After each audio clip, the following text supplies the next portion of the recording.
Hello, welcome back, dear students. Welcome to Bajirao IAS Academy, and we are almost 10 days to our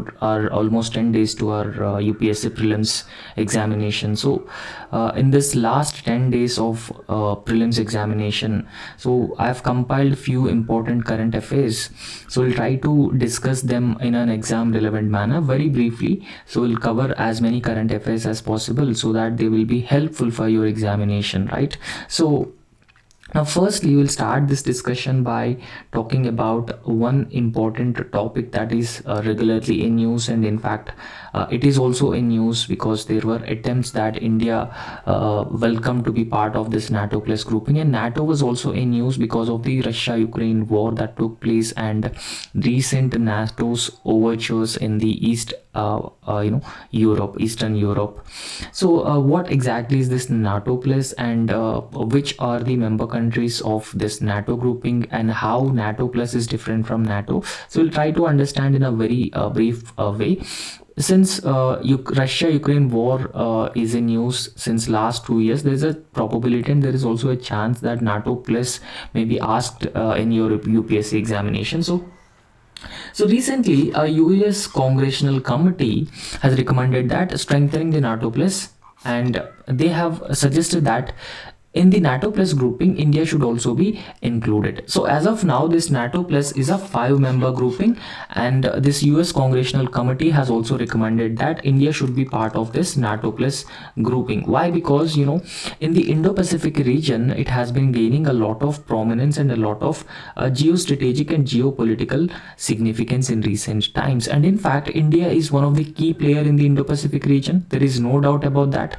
So however, now US is looking for India's support to play a pivotal role in the Indo-Pacific region, and India and US have common interests with respect to containing the rising China, because China has also been posing security challenges for us in the Indian Ocean region, and at the same time at our borders also. So therefore, this US Congressional Committee has recommended that India should be part of this NATO plus grouping. So as of now, NATO is a 5-member grouping. Now we'll briefly understand about this NATO plus grouping. What exactly is this NATO plus grouping?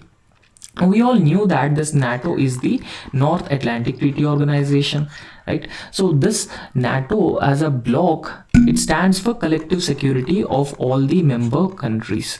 Collective security in the sense that, for example, if any country attacks the NATO member country, so they consider attack on one member country is considered as attack on all the countries, and therefore there will be a greater retaliation using a greater military power by all NATO groups or all NATO grouped countries.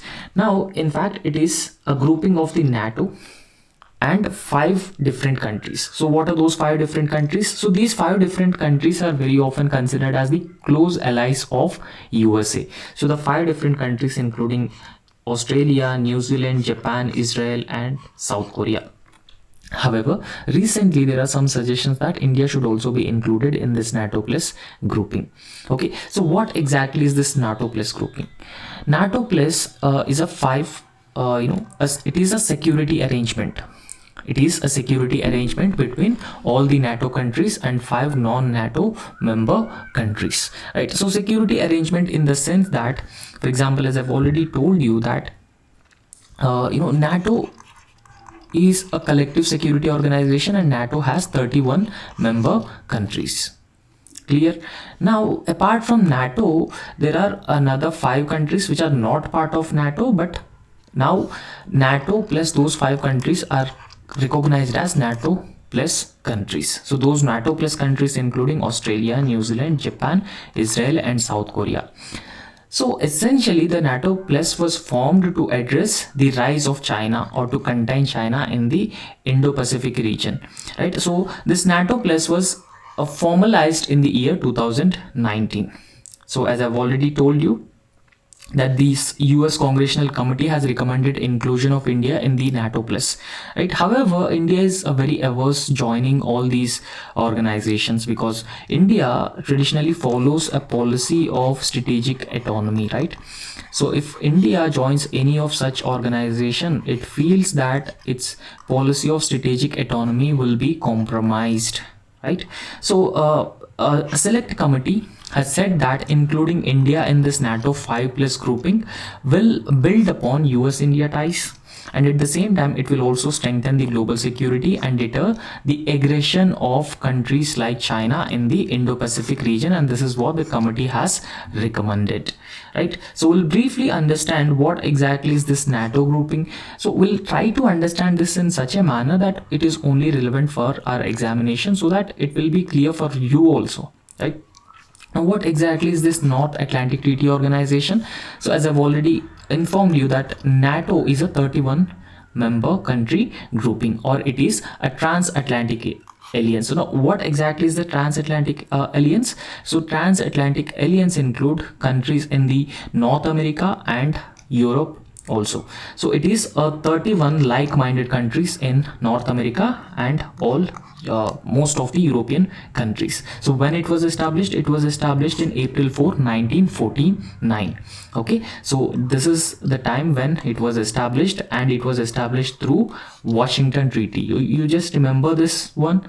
So NATO was established through Washington Treaty, and it was established on April 4, 1945. What is the basic aim and objective of North Atlantic Treaty Organization? So the basic aim is to protect peace and also guarantee the territorial integrity, political independence, and security of all member countries. So for example, it essentially formed in 1949 to deal with the socialist or Soviet threat. Okay, so because there was an ideological competition between the US and the Soviet Union.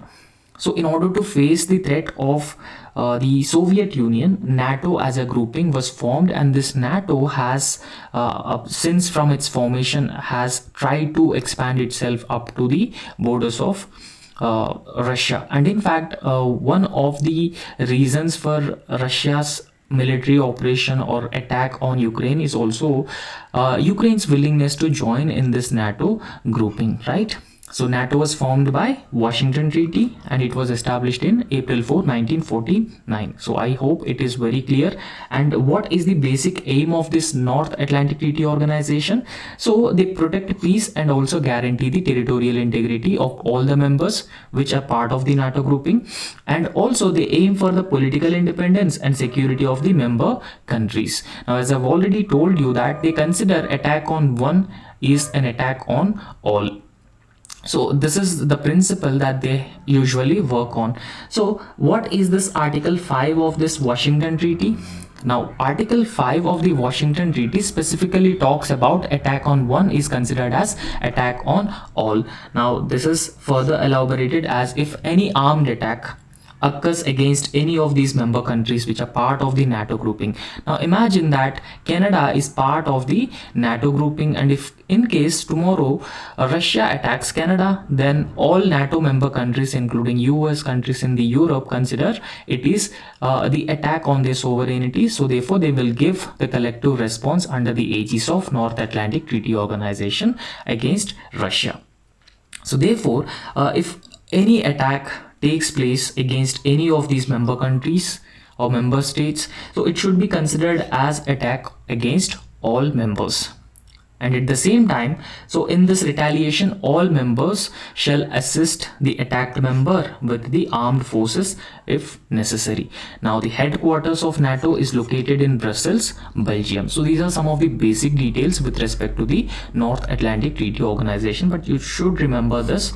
It was established through Washington Treaty in 1949. And next, we'll talk about this United Nations High Seas Treaty.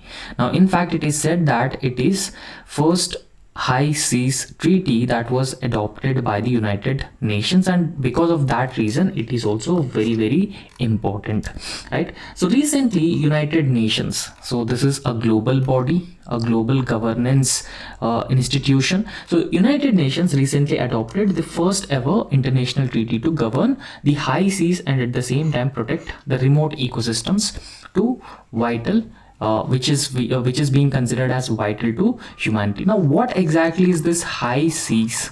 right? So in fact, high seas are very often known as global commons. Now global commons are places or areas where no single country have the rights over that particular region. Instead, it is the heritage, or it is the, all countries have equal rights over the global commons, and in fact these high seas are considered as the global commons, right? So for example, every country has, which is sharing its borders with sea, or which is not a landlocked country, has a territorial waters and contiguous zone and exclusive economic zone, and after exclusive economic zone up to 200 nautical miles, and will get this high seas, right? So who will which laws actually governs the high seas, because they does not come under the jurisdiction of any state,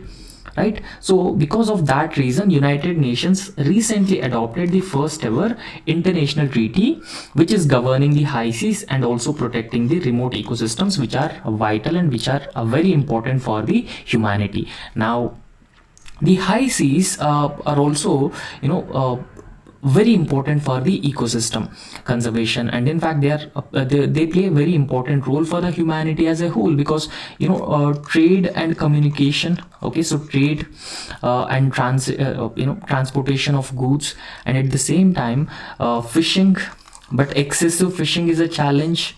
And at the same time, apart from excessive fishing, so what about any artificial islands which are being created by any countries? And apart from artificial islands, the climate change has also been posing a significant challenge. So therefore all these factors actually pointing out towards the necessity of such a treaty at the global level which governs the high seas, right? So this treaty will take into effect once it will be ratified by 60 countries. Now every treaty must be adopted by certain countries, but when if the treaty has to be implemented at the global level, that particular treaty must be ratified by at least 60 countries. With respect to the high seas treaty, so it must be ratified by at least 6 countries. Now what are these high seas? You can clearly understand, right? So they actually make up nearly 2/3 of world's ocean, right? And at the same time they also represent 95% of the earth's occupied habitat, and but they are less than 1% of the high seas are actually protected.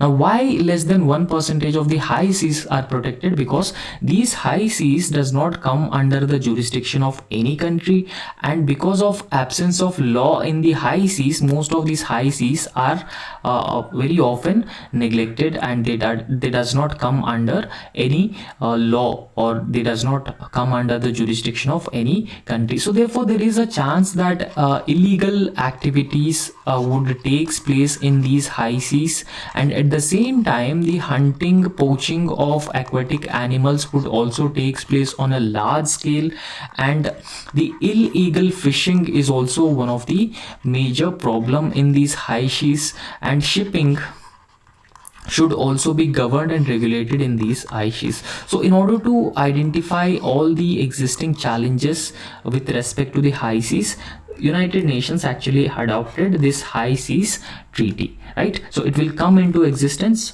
or come into effect once it is ratified by 60 countries. Now I've given here clearly what exactly these high seas are. Now remember, high seas are actually parts of the ocean, right? So we have a huge oceans, so different oceans: Pacific Ocean, Indian Ocean, and Atlantic Ocean. So therefore these high seas are parts of these oceans, and in fact these high seas are not part of the exclusive economic zone. For example, imagine that India up to 200 nautical miles we have the exclusive economic zone. Now what beyond the exclusive economic zone? For example, take Indian Ocean as an example. So up to 200 nautical miles it is an exclusive economic zone of India, but beyond exclusive economic zone of India, so it will be considered as high seas, right? And in fact, the water beyond 200 nautical miles from the coast of any country is known as high seas. And again, I am stressing on this, that high seas are global commons. Global commons are the areas where no country can claim the jurisdiction, right? So high seas are the areas of the ocean which no one nation has a sole responsibility for the management. So since no one nation has the sole responsibility for the management of high seas, so high seas are very often threatened and they also facing various challenges. So therefore it necessitates a treaty at the global level that was recently adopted at the United Nations High Seas Treaty. And this particular high seas treaty was agreed under the United Nations Convention on Law of Seas. So this is also known as UN Clause 1982, right? So I'm repeating it again, United Nations Convention on Law of Seas. So this particular convention deals with the all sea related matters. So for example, under the aegis of UN Clause United Nations Convention on Law of Seas, so International Seabed Authority was also established for the extraction of minerals from the seabed, right? So therefore the High Seas Treaty is agreed under this particular UN clause, and this treaty is commonly known as Agreement on Biodiversity Beyond the National Jurisdictions, right? So this UN High Seas Treaty is commonly known as, this is very important, you just remember this, so this is very commonly known as Agreement on Biodiversity Beyond the National Jurisdictions. And again, a very important aspect of this is that this treaty is the first international law to offer some protection to the nearly 2/3 of the ocean that is beyond the national control, right? So as I've already told you that high seas will not come under the jurisdiction of any one single country, and therefore this high seas treaty is actually a first international law, so that will offer some sort of a protection to nearly 2/3 of the ocean that is beyond the national control, or that is beyond the control of any single nation. And the other very important aspect of high seas treaty is that it is legally binding in nature. Now if you look at the UPSC previous year questions, so UPSC very often asking about the international organizations, and if they have come up with any new treaties, conventions, agreements, so UPSC is also asking very frequently about that. Now you may confuse with respect to this legally, whether it is a legally binding or not binding. So understand this UN High Seas Treaty is a legally binding treaty in nature, right? So you can clearly see that the territorial sea up to the 12 nautical miles from the land of any country, and from the 12 nautical miles to 200 nautical miles is considered as exclusive economic zone of any country. So after the exclusive economic zone, the high seas actually starts, right? So I hope so the exclusive economic zone also extends up to the continental shelf of a coast, right? So I hope you have understood about this UN High Seas Treaty. And another very important article is Mekong Ganga Cooperation. Now this Mekong Ganga Cooperation was also one of the previous year questions asked by the UPSC. Now remember that on international organizations also, or intergovernmental organizations, it is one of the favorite topic of the UPSC. For example, UPSC asked previously about the member countries of G20. And there were instances that UPSC has also asked about the East Asian Summit, whether India is a member of East Asian Summit. And UPSC has also asked about this Mekong Ganga Cooperation. So therefore there is a probability that UPSC may ask questions on these intergovernmental organizations which involves India also. Other thing that you have to remember, recently BRICS expansion took place where 5 different countries have joined part of the BRICS grouping, right? So please tell me in the comment section which are those 5 countries which are recently part of the BRICS grouping, right? So this Mekong Ganga cooperation, since it was asked previously and it is also in news recent times, so there is a probability that UPSC may repeat this question. So therefore, we'll try to understand what exactly is this Mekong Ganga cooperation. Now, External Affairs Minister S. Jaishankar chaired the 12th Mekong Ganga Cooperation. So it is also known as MGC, 12th Mekong Ganga Cooperation meeting. So that took place in Bangkok, so which is the capital of Thailand, along with his Laos counterpart. Right, so recently the 12th Mekong Ganga Cooperation meeting took place in Bangkok. Now, what was this Mekong Ganga Cooperation and when it was established? So this Mekong Ganga Cooperation was launched in the year 2000. You just remember this. It was launched in 2000 and it was established at Vientiane, Lao, PDR. So at this particular place, the Mekong Ganga Cooperation was launched. Now, in fact, please understand the intention behind or the objective behind establishing the Mekong Ganga Cooperation. So both Ganga River and the Mekong are the civilizational rivers.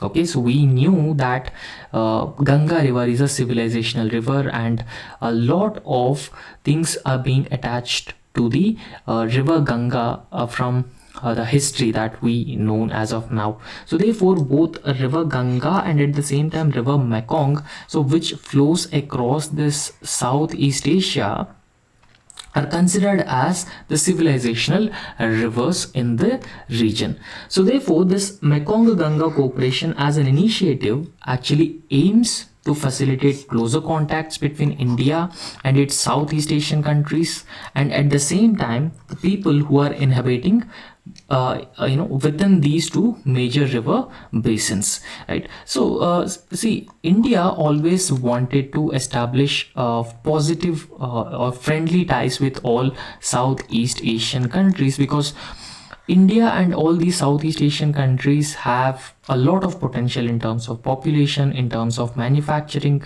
and in terms of the backwardness, both infrastructure backwardness, industrial backwardness, and human development.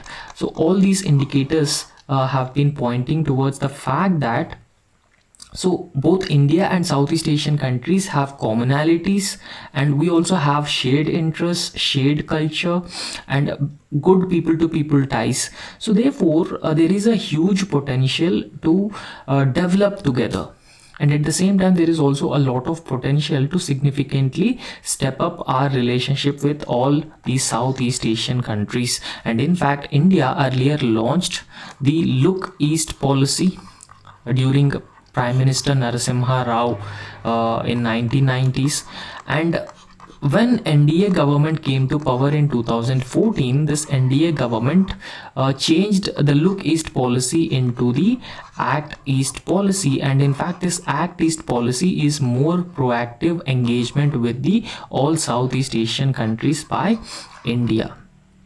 Okay, so in fact Mekong Ganga Cooperation is one initiative which actually have an objective of proactive engagement with all Southeast Asian countries.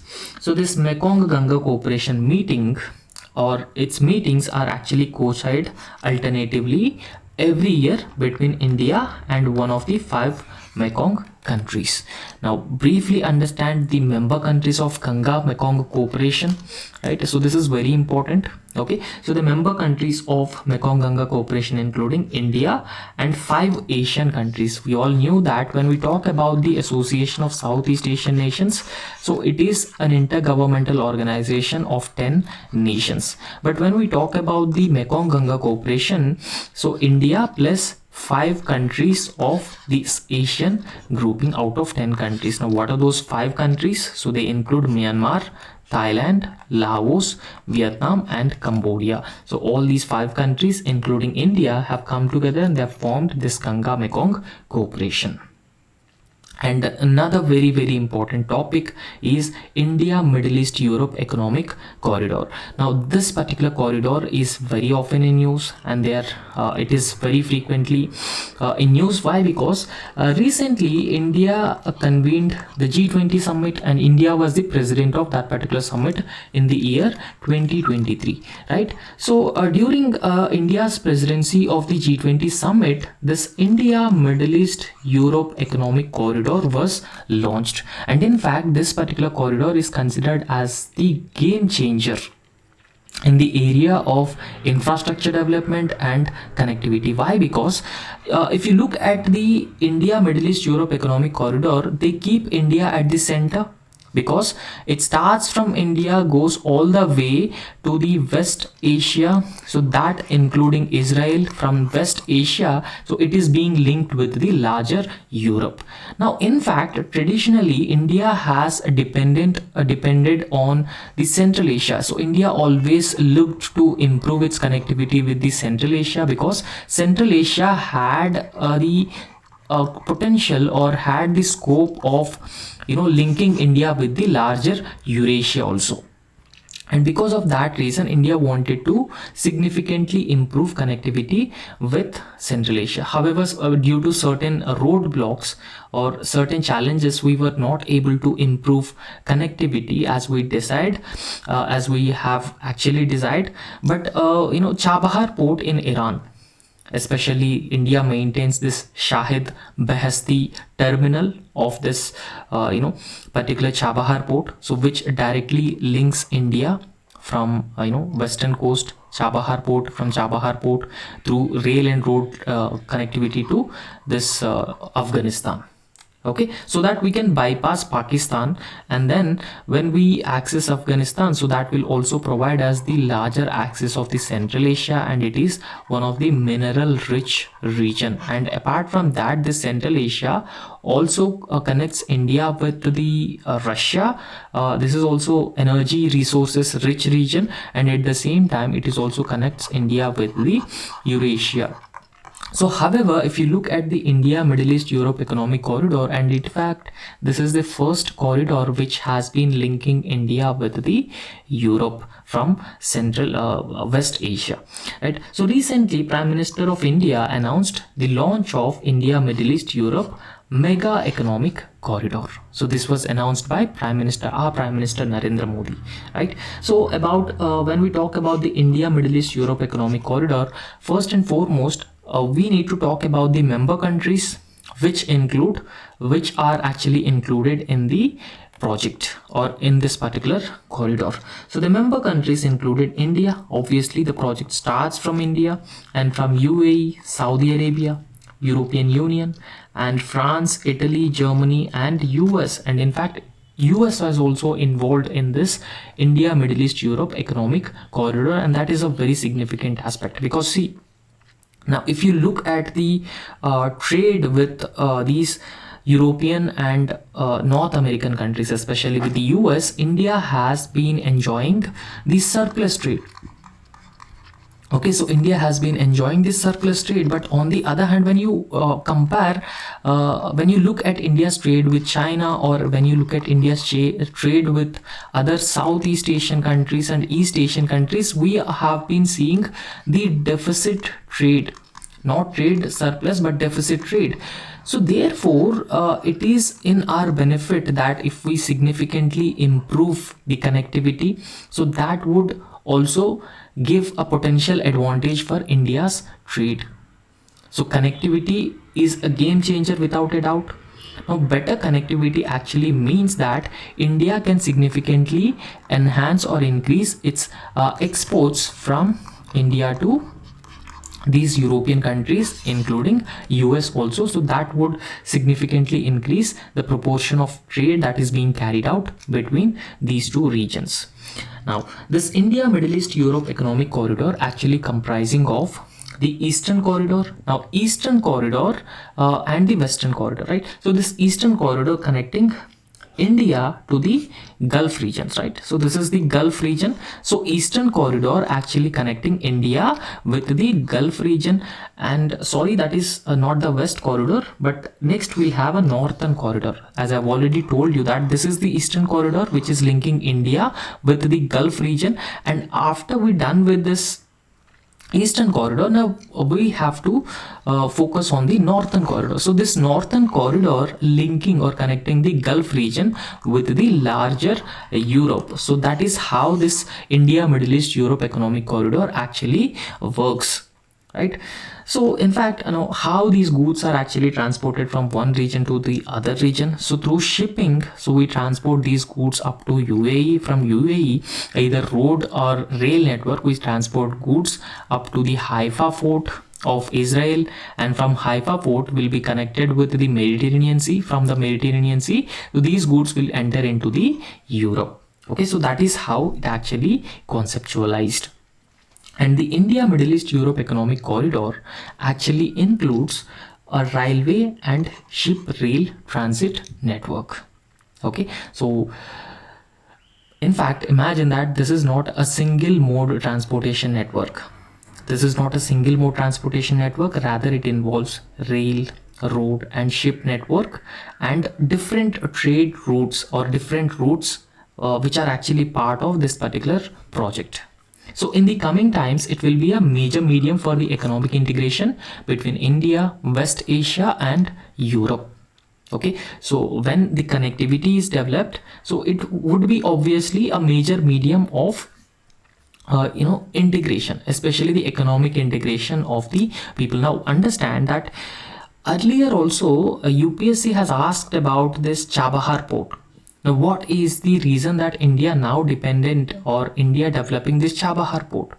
Now, in a similar case, UPSC may ask a question about this India Middle East Europe Economic Corridor.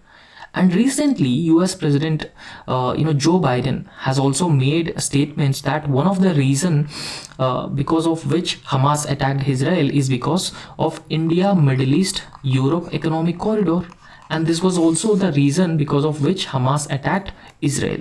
So why? Because Hamas felt that if Israel is integrated with the rest of the Middle East or rest of the West Asia, and it would be very difficult because it would legitimize the position of Israel as an independent nation. So that has actually triggered an attack from the Hamas. Okay, now coming back to the India Middle East Europe Economic Corridor. So the rail and shipping corridor is part of the Partnership for Global Infrastructure Investment. So that is also known as PGII, and this is an initiative of the G7 group of countries. Now again I'm repeating, this rail and shipping corridor is part of the Partnership for Global Infrastructure Investment. Partnership for the Global Infrastructure Investment. Now some key facts with respect to this particular PGII, Partnership for the Global Investment and Infrastructure. As I've already told you that this is a collaborative effort by 7 countries, or these countries are also known as the G7 countries. Now what are those G7 countries? US, France, Canada, UK, Italy, right? So Italy, Japan and Germany. So all these 7 countries are known as the G7 countries, and these G7 countries have launched this Partnership for the Global Infrastructure and Investment, and in fact this is considered as an alternative to the Chinese Belt and Road Initiative, which is also building infrastructure railroad networks across the globe. Now I hope it is clear for you that it is a collaborative effort by 7 top economies which have formed a grouping called G7 nations to fund infrastructure projects in different developing nations. And in fact, it is a developmental initiative, that this PGII is a developmental initiative, and that is being aimed at narrowing the infrastructure gap in developing countries. And at the same time, they help towards accelerating the progress and sustainable development goals globally. Now, so if you look at the Chinese infrastructure projects, China has been funding different countries with unsustainable terms of loan. Okay, so that is not acceptable for many countries. And because of that reason, these PGII countries have come forward and they started investing in the infrastructure projects across the globe to counter Chinese influence and Chinese Belt and Road Initiative infrastructure projects also. And this particular PGII infrastructure plan was announced on June 2021 during the G7 summit that took place in United Kingdom. So next, a very important international organization or international grouping is L99 grouping. Now this L99 grouping is also very often in news. Why? Because India is a country which has been very often talking about reforming the multilateral institutions at the global level, particularly the United Nations. So however, United Nations is not representing the current realities. It has been representing the interwar period mentalities or Second World War, post Second World War mentalities, especially the Cold War mentalities. But now there are a number of countries which are aspiring to become the members of the United Nations Security Council. However, as of now, this United Nations Security Council is completely reserved for 5 global countries. For example, China is a member of UNSC, United States, France, Russia, UK. So all these countries are part of the United Nations Security Council, and they are also known as veto wielding powers in the UNSC. Right. So however, now if you look at the representation of different countries in the United Nations Security Council, this South America is completely unrepresented in the Security Council. Africa completely unrepresented, and despite having around 50%, more than 50% of the global population in Asia, especially this Southeast Asia and this South Asia, East Asia, so it is underrepresented. Okay, so and at the same time, if you look at Europe, Russia, which is part of Security Council, France is part of Security Council, UK is part of Security Council, right? So therefore these anomalies must be addressed. So for that particular purpose, the L69 group was established, and this particular group includes 32 developing countries from diverse regions. Okay, so diverse regions across the globe, and those diverse regions include Africa, Latin America, Caribbean, Asia, and the Pacific region. Okay, so L69 include 32 developing countries. What is the basic aim of this L69 group? So their aim is to push for reforms within the UN Security Council. Okay, so now they are arguing for the reforms within the UN Security Council. What sort of a reforms? Expansion of the United Nations Security Council. So those kinds of the reforms that they are as of now demanding. And apart from that, this L69 grouping is also advocating for an expanded membership in both permanent, at the same time non-permanent categories. Now when we talk about the United Nations Security Council, there are 5 permanent members and 10 non-permanent members, right? So 5 permanent and 10 non-permanent members. So these non-permanent members will not have any veto powers, and they also serve a very short period of time as a members of the United Nations Security Council. But on the other hand, these 5 member countries that I've already explained, I've already told you that, so they are permanent members, and at the same time these countries are veto wielding countries or veto wielding powers, right? So therefore they want a better representation in both permanent as well as non-permanent categories of the United Nations Security Council. Now how this name came to this particular grouping of 32 countries? So it was named after a document L69. So this document L69 was introduced in 2007 and 8.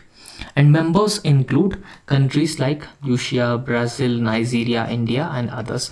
Now remember one thing, that L69 grouping was established, which is seeking reforms in the United Nations Security Council, and at the same time India is member of this L69 grouping, and it is a group of 32 developing countries from different and diverse regions.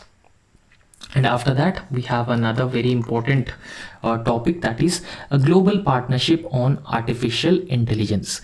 Now, there is a chance that UPSC may ask questions on this global partnership on artificial intelligence summit. So why it is important? Because artificial intelligence is an emerging technology, so there is no doubt about that. Okay, so it is an emerging technology, but recently this global partnership on artificial intelligence anonymously adopted this New Delhi Declaration. So see, UPSC simply asked a question that New Delhi Declaration is recently seen in news is with respect to which of the following, right? So in this way they will very simply ask about this New Delhi Declaration. So just remember, this New Delhi Declaration is with respect to the global partnership on artificial intelligence. Right now, what is the major highlights or major aspects of this New Delhi Declaration? So this declaration underscores or it highlights the need to mitigate the risks. Okay, so see, with the artificial intelligence there are a number of risks which are being emanating, so which are being faced by the different categories or different sectors across different countries. So therefore, this global partnership on artificial intelligence actually underscored or highlighted the need to mitigate the risks which are being arising from the development and deployment of these artificial intelligence systems. And at the same time, it is also aiming to promote equitable access to critical resources for artificial intelligence innovation. Now, I've told you that this is an emerging technology, and therefore most of the countries have limited understanding about the artificial intelligence, but it has a lot of potential. Artificial intelligence has a lot of potential, so therefore all countries are encouraging the innovation in the field of artificial intelligence. And this New Delhi Declaration has been emphasizing on the risks and challenges posed by artificial intelligence and mitigation of those risks, and at the same time equitable access to all critical resources which will be useful in the artificial intelligence innovation. Now we'll briefly understand about this global partnership on artificial intelligence. What exactly is this global partnership on artificial intelligence, right? So it is actually an international initiative. Okay, so global partnership on artificial intelligence is an international initiative. Different countries have come together and they have established this particular GPAI. And again, I'm emphasizing that this particular organization or a partnership was formed to guide the responsible development and at the same time the use of artificial intelligence in such a manner that respects human rights and at the same time the shared democratic values of all the member countries which are part of this global partnership on artificial intelligence. Now, when this particular partnership, the global partnership on artificial intelligence was proposed, so it was first proposed in Canada and France at 2018 44th G7 summit. Now, previously I've explained you which are the countries part of the G7 summit. Okay. So the 44th G7 meeting was convened, and in this particular meeting the global partnership on artificial intelligence was jointly proposed or first proposed by Canada and France, and it was officially launched in June 2020.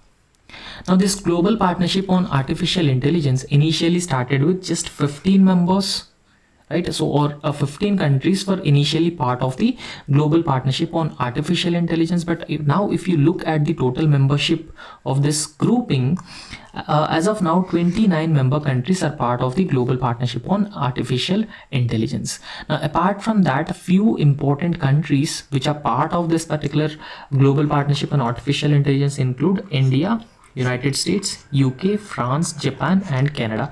So most of these countries are part of the global partnership on artificial intelligence, and The other thing that you should understand here is that China, which is a major tech superpower, and it is not part of the multilateral grouping. So China is not part of the global partnership on artificial intelligence, but India is part of this global partnership on artificial intelligence, and that's where you may confuse with respect to this particular organization. So just remember that India is part of it.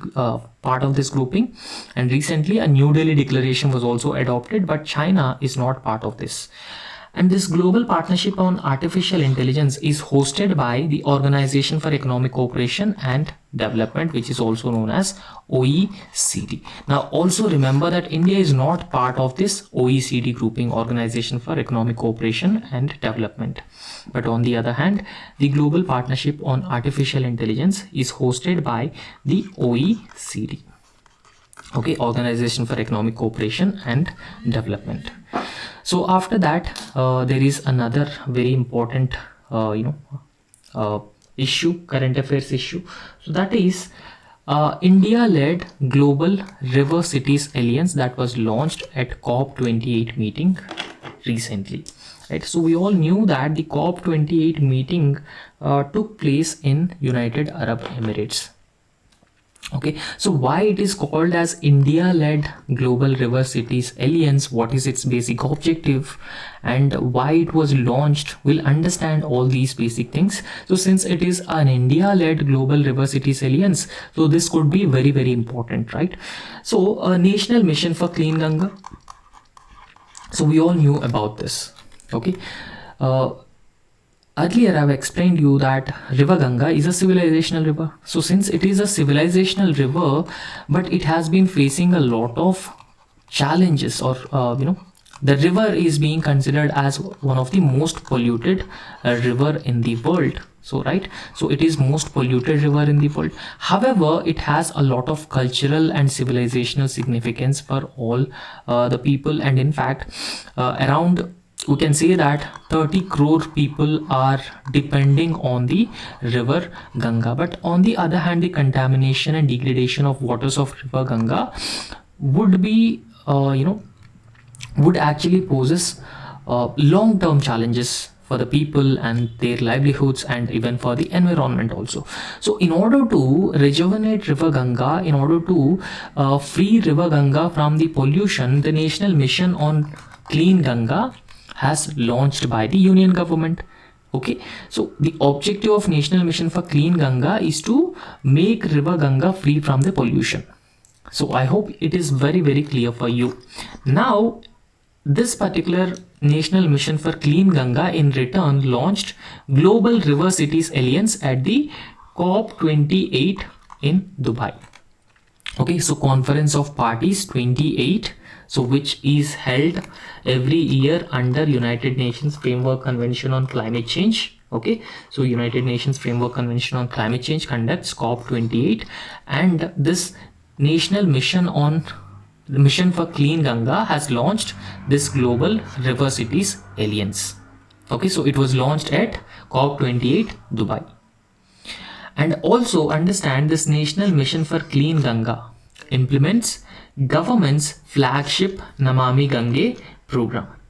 Okay, so it has launched Namami Gange program. So this Namami Gange program is also has the objective of decontaminating, decontaminating river Ganga from the pollution, and rejuvenating river Ganga, community participation, and planting trees on the river banks of river Ganga, and at the same time reducing the levels of pollution, industrial pollution, and municipal liquid waste entering into the river Ganga. So it focused on all these aspects, Namami Gange. So however, the implementation of the Namami Gange project is done by National Mission for Clean Ganga, and this National Mission for Clean Ganga has launched Global River Cities Alliance. Okay, and it has been inspired by India's River Cities Alliance. Now already we have India's River Cities Alliance. So River Cities Alliance in the sense that all the cities which are located on the banks of major rivers, so that is India's River Cities Alliance. So this River Cities Alliance was launched in 2021. So the objective is to foster sustainable development of these river cities. However, since its inception, the River Cities Alliance has expanded to include around 143 member cities in India. So that including city of Aarhus in Denmark. Okay. So this River Cities Alliance was launched in 2021. Okay, so this India's River Cities Alliance. So when it was launched in 2021. So what was its objective? Its objective is to foster sustainable development of river cities. Okay, so since its inception, the River Cities Alliance has expanded and it started including number of cities. Okay, so as of now it has 143 member cities in India. So that include city of Aarhus, Denmark. Right. So what is the aim of this particular Global River Cities Alliance? Now we'll understand the aim and the members and where the secretariat of this Global River Cities Alliance is actually located. Now the aim of the Global River Cities Alliance is to coordinate the global efforts towards river conservation, sustainable water management, right? So not just in India but across different other countries also. These rivers are polluted. So most of these rivers are polluted because of the anthropogenic factors. However, so when we share best practices between different countries, when we have the technology and the technology to decontaminate the polluted rivers and rejuvenate the rivers, and when we have started these coordinated efforts, there is a probability that we may free rivers from the pollution, and so those rivers can be healthy rivers. Okay, so if there are coordinated efforts from different countries across the globe, so therefore the objective of Global River Cities Alliance is to coordinate global efforts towards the river conservation and at the same time the sustainable water management. Now, which are the member countries of the Global River Cities Alliance? So it includes India, Denmark, Cambodia, Japan, Bhutan, Australia, Netherlands, Egypt and Ghana. See, remember that UPSC may ask a question that which of the following countries are part of the Global River Cities Alliance. So therefore it is very, very important you must remember the countries which are part of the Global River Cities Alliance and who launched this Global River Cities Alliance, and it inspired from what. So those things you must remember. So Secretariat of the Global River Cities Alliance. So where the secretariat is located? So National Mission for Clean Ganga. So this was the organization that has launched this Global River Cities Alliance. Global River Cities Alliance was launched by National Mission for Clean Ganga. So it was launched. So this particular National Mission for Clean Ganga is under the Ministry of Jal Shakti, Ministry of Housing and Urban Affairs, Ministry of National Institute of Urban Affairs. Okay, so the secretariat of the Global River Cities Alliance is under all these different institutions and ministries. And next very, very important topic is about the commemorative coins. So we very often see that the governments Indian government very often releases these commemorative coins. Now what exactly these commemorative coins? And recently the Parliament building has also inaugurated, and after the inauguration of the Parliament building also, the Union government launched a commemorative coin. Now what is its significance? What are the powers or the which legislation empowers the Union government to release the commemorative coins? Can we use these commemorative coins as a medium of exchange? We'll understand very briefly, right? So in celebration of the inauguration of new Parliament building, a commemorative coin, this is very rare that we never see this 75 rupees coin as a medium of exchange, right? So because the government releases such commemorative coins in a very small number, right? So you don't very often see them part of the medium of exchange. So commemorative coin with a denomination of 75 rupees has been released by the Union government after the inauguration of this new Parliament building.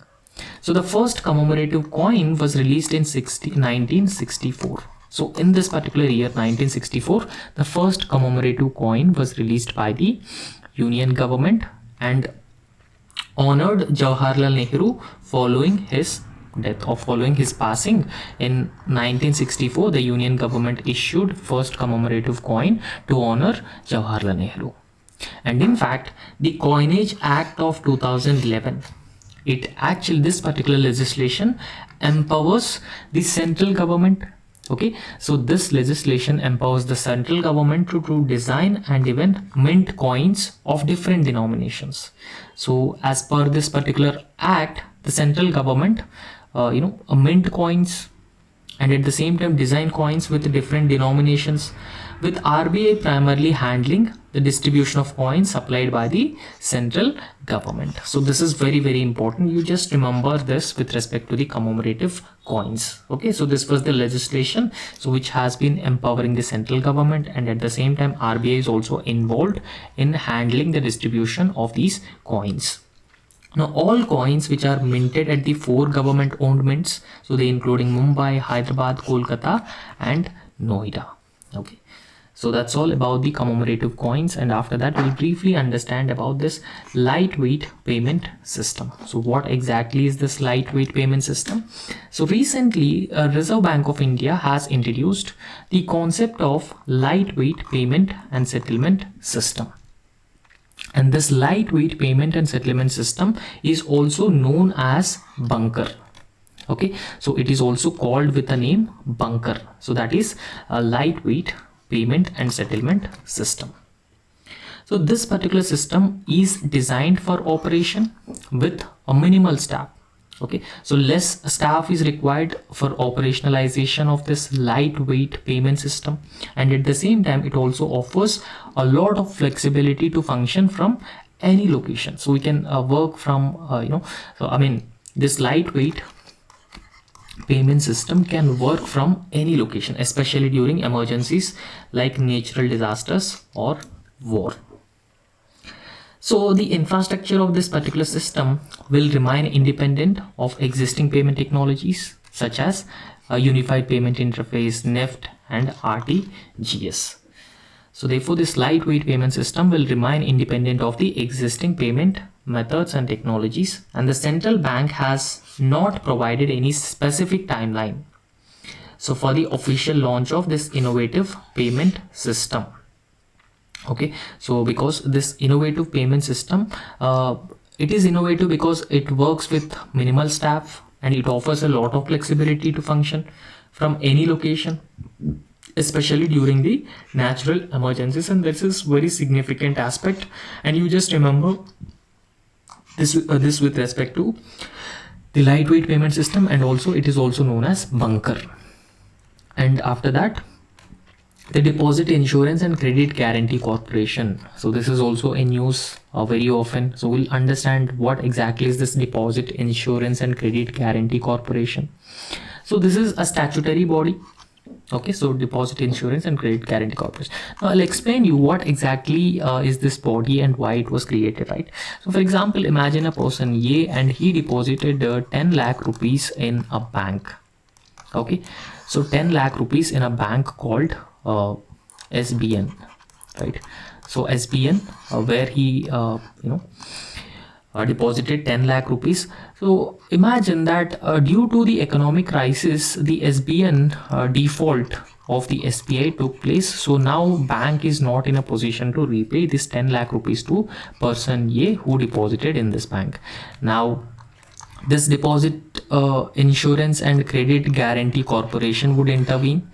Now this particular organization will compensate the person A, paying him 5 lakh rupees. So even though he deposited 10 lakh in SBN, a certain sum is given back to him as an insurance. Okay, so this is a Deposit Insurance and Credit Guarantee Corporation. So for that particular purpose, this organization was established.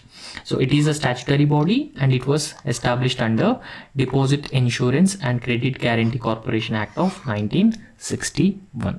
So under this particular act, so it was established, and this is completely owned subsidiary of the Reserve Bank of India. This is very, very important. You just remember this.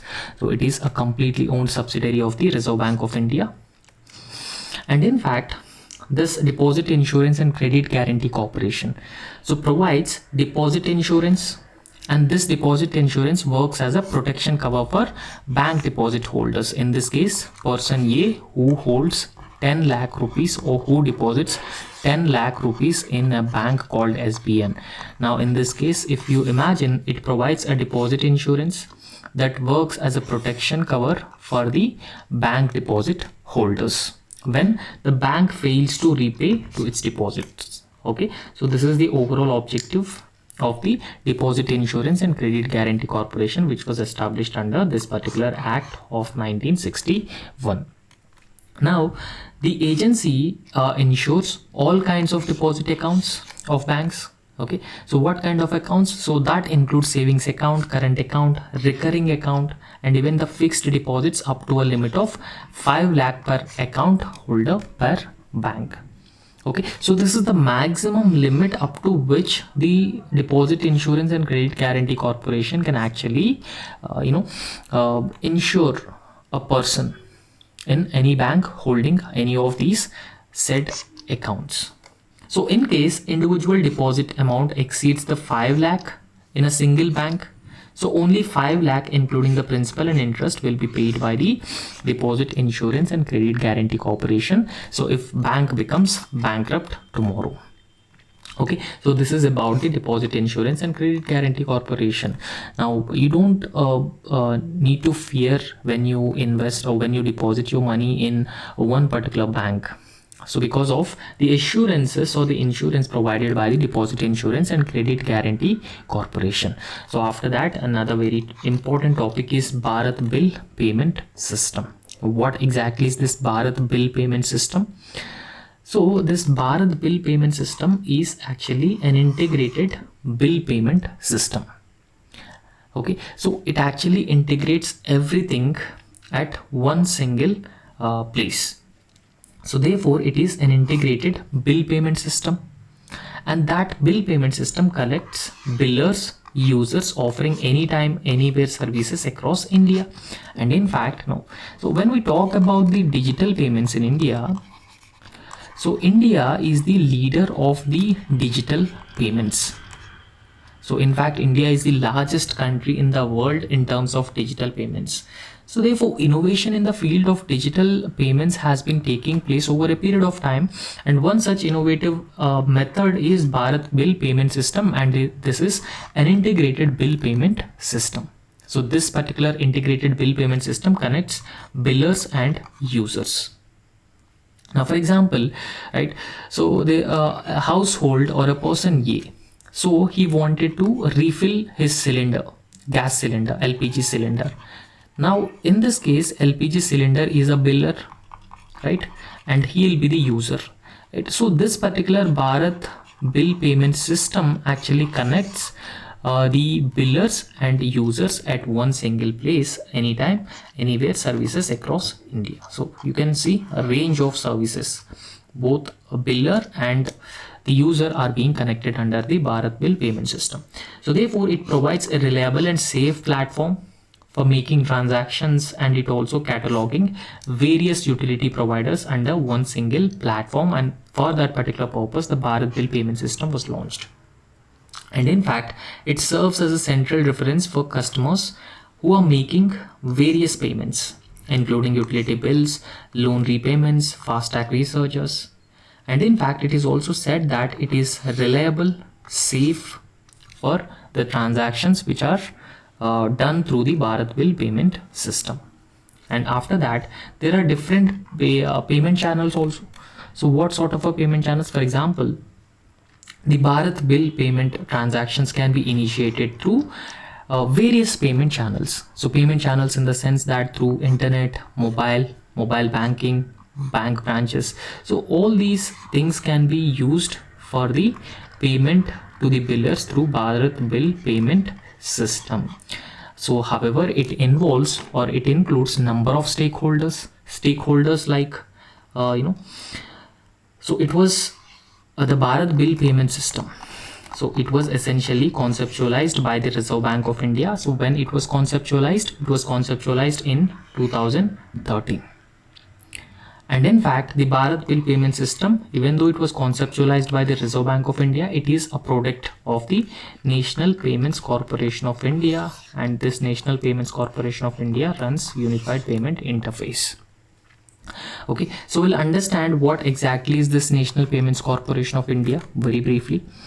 So this was established in the year 2008. National Payments Corporation of India was established in 2008. And this National Payments Corporation of India is an umbrella organization. So this operates retail payments and settlement systems in India. See, this National Payments Corporation of India, in fact, one of the question asked by UPSC in the year 2018. So therefore it is very, very important for you. So it is an initiative of the Reserve Bank of India and Indian Banks Association. So this was the question that UPSC asked in the year 2018. So therefore you need to pay attention to this. Okay, so this National Payments Corporation of India is an initiative of Reserve Bank of India and Indian Banks Association, and it was established under the provisions of Payment Settlement Systems Act 2007. Okay, so this legislation has been provided for the establishment of National Payments Corporation of India jointly by these two bodies, and the objective of creating the National Payments Corporation of India is for creating strong payment and settlement infrastructure in India. And after that, it has been incorporated as a not-for-profit company to provide infrastructure to the entire banking system in India for physical as well as electronic payment and settlement systems. And after that, we'll briefly understand about these social bonds. What exactly are these social bonds? So NABARD has successfully issued the first rupee denominated AAA rated social bonds, which are totaling 1040 crore rupees. Now remember, the social bonds are issued by a particular agency. So social bonds would essentially emphasize on the social development of one particular region or some. So we'll understand that. Okay, so this was issued by NABARD, National Bank for Agriculture and Development, and its first rupee denominated AAA rated social bonds, and these social bonds are totaling 1040 crore rupees. And these bonds are privately placed with eligible institutional investors, so who are subsequently listed by the Bombay Stock Exchange. So the face value of these social bonds is 1 lakh each. These bonds have a 5-year tenure also. Now, what are these social bonds? So social bonds are also known as the social impact bonds. So social bonds are also called with another name. So they are known as social impact bonds, and they serve as a funding mechanism for projects with socially beneficial implications. For example, any project which has the social implications. So those projects were actually financed through issuing these social bonds.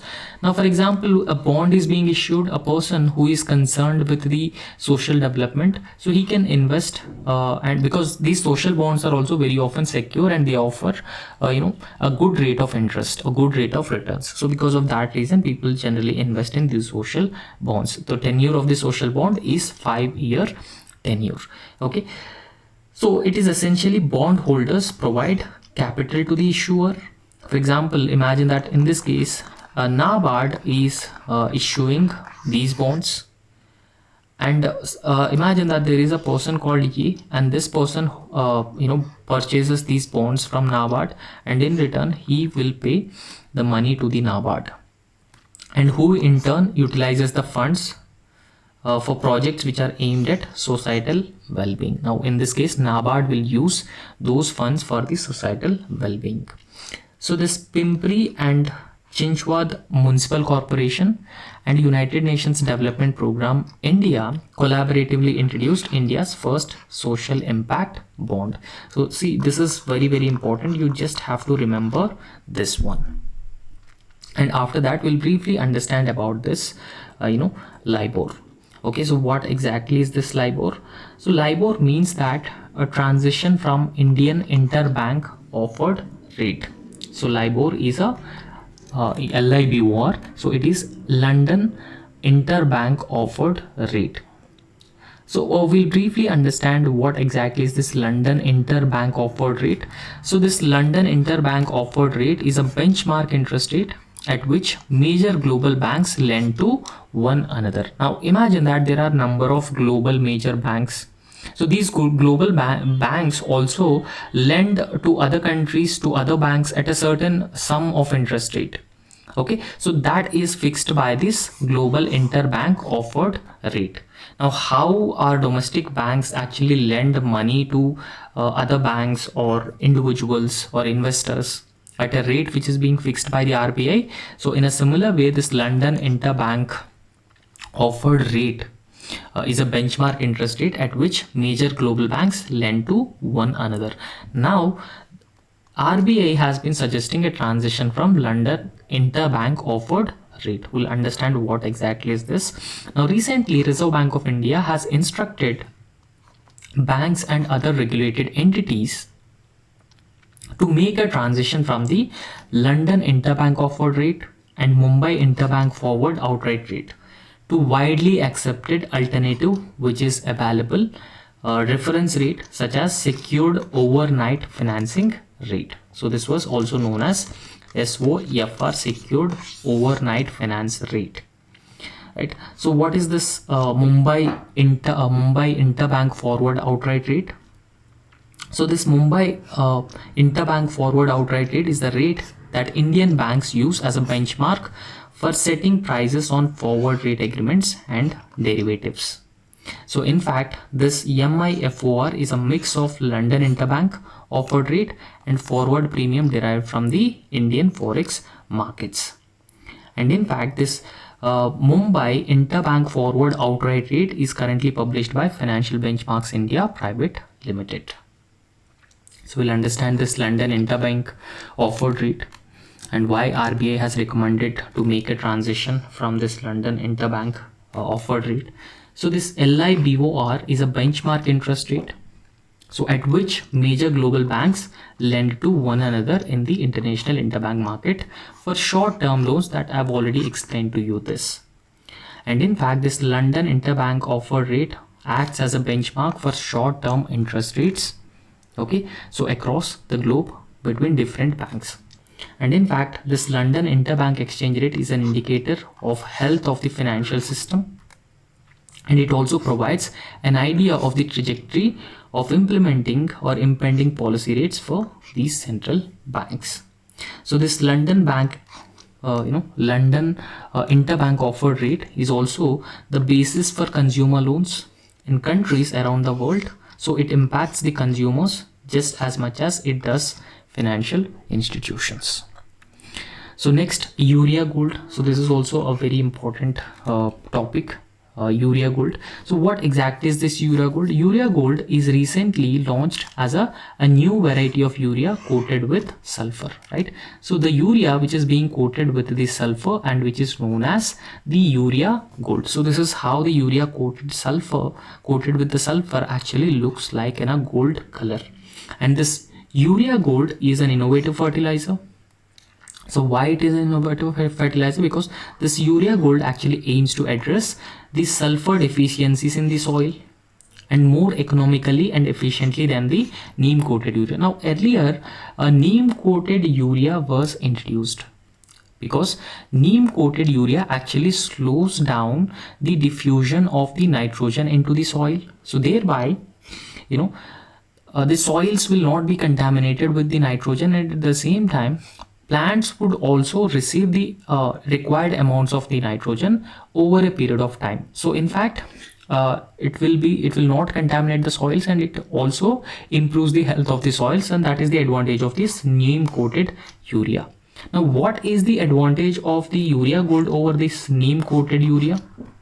Why? Because the urea gold is essentially coated with the sulfur. It will address the sulfur deficiencies which are existing in the soil in a more economically and efficiently than the neem coated urea. And in fact, this urea gold is created by infusing urea with sulfur, creating a composite fertilizer with 37% nitrogen, 17% sulfur content. So while urea actually contains 46% in a single plant nutrient. So the sulfur coating advantage is that the sulfur coating actually facilitates the slow release of nitrogen and increasing its availability and uptake for the plants. So urea gold improves the nitrogen use efficiency, and it also reduces the consumption among the plants and enhances crop productivity, and it will also significantly reduces the nitrogen contamination. And after that, the European Union approves the glyphosate. So what exactly is this glyphosate? Now recently glyphosate is a pesticide. Okay, so this is a pesticide and it is a carcinogenic pesticide. Now you may get the question that this glyphosate is very often seen in news. What is this? Okay, so UPSC may ask such questions. Okay, so toiletries and pesticides, fertilizers. So therefore this is very, very important, right? So recently European Union has approved the use of controversial herbicide. Sorry, it is a herbicide, not a pesticide, right? So a controversial herbicide, glyphosate, for another decade. Now what exactly is this glyphosate? Glyphosate is a broad spectrum herbicide. This particular herbicide is used to kill weeds which compete with the crops. So competition for nutrients, competition for water and sunlight. So that very often reduces the overall yield, productivity and the efficiency of these plants to utilize the existing nutrients in the soil. Okay, so therefore this glyphosate is a herbicide which kill weeds, and in fact it is a non-selective and it can kill all plants it comes into contact with. Okay, so including the crops also, so making it suitable for tea and rubber plantations, but not in fields where crops and weeds are at a similar levels, because when you use this glyphosate in a paddy field or a rice field, so it will lead to even killing of these paddy fields also. Okay, so therefore it is most ideal for tea and rubber plantations or any other plantations, but not for the crops or crops where weed is also at a similar level. And in fact the use of glyphosate has been controversial because glyphosate, as per the World Health Organization, it is a carcinogenic. It causes cancer among humans and it can even lead to the death of insect and including bees also. So that is where the biodiversity and the environment degradation actually takes place. Now when there is a large scale death of these insects and bees, then that will also have a significant impact on pollination of crops, food chain and food web. Okay, so that's all. These are most important current affairs. We'll in another session, so we'll also discuss a few more important current affairs in the last leg of our preparation for UPSC. Okay, so thank you so much.